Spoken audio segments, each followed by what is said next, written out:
কোনো এক গ্রামে সিমরান নামে একটি ছেলে তার বাবা মায়ের সাথে থাকত। সিমরান খুবই বুদ্ধিমান আর চঞ্চল ছিল। তারা অনেক গরিব ছিল। সিমরানকে স্কুলে যাওয়ার জন্য জঙ্গলের ভেতরে লম্বা রাস্তা দিয়ে যেতে হতো। সিমরান অনেক ক্লান্ত হয়ে যেত। তাই সে একদিন তার বাবা মাকে বলল, মা, তোমরা কি আমাকে একটা সাইকেল কিনে দিবে? আমার স্কুলে যেতে অনেক অসুবিধা হয়। বাবা, আমরা তো ঠিকভাবে খাবারই জোগাড় করতে পারছি না। আমরা তোকে সাইকেল এনে দেব কোথা থেকে? পুরনো হলেও চলবে। আচ্ছা বাবা, কিছুদিন অপেক্ষা করো, আমি ঠিক টাকা জোগাড় করে সাইকেল এনে দেবো। বাবার কথা শুনে সিমরান খুশি তো হলো, কিন্তু এটা বুঝতে পেরেছিল তার বাবাকে পুরনো সাইকেল আনতে হলেও 1 বছর টাকা জমাতে হবে। তারপর মনে নিরাশা নিয়ে সে স্কুলের দিকে এগোতে থাকে। যাওয়ার পথে সে একটি গাছ দেখতে পায়।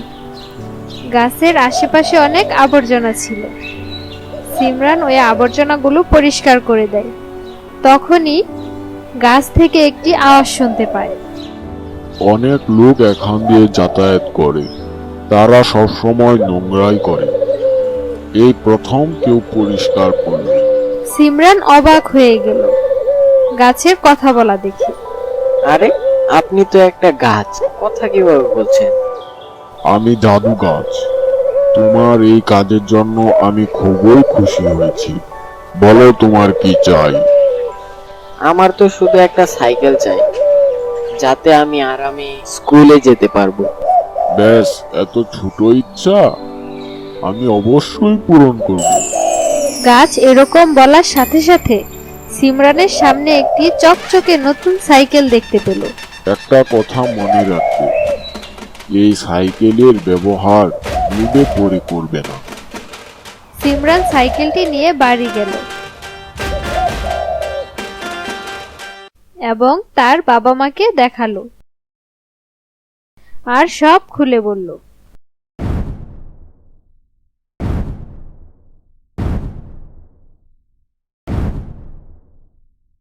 তারপর থেকে সে প্রতিদিন সাইকেল দিয়ে স্কুলে যেত। তার নতুন সাইকেল দেখে তার বন্ধুরা চালাতে চাইল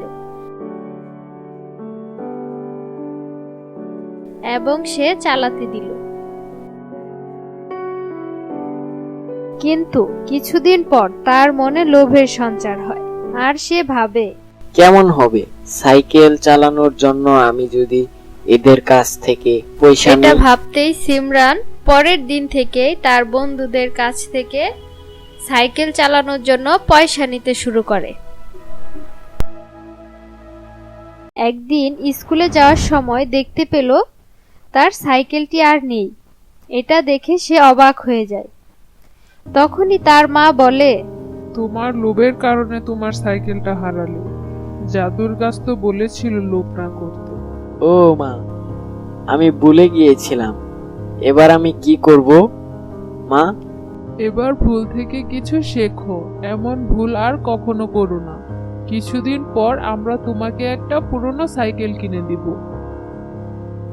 সিমরান তার ভুল থেকে কিছু শিখল। সে আর কোনোদিন লোভ না করার প্রতিজ্ঞা করল।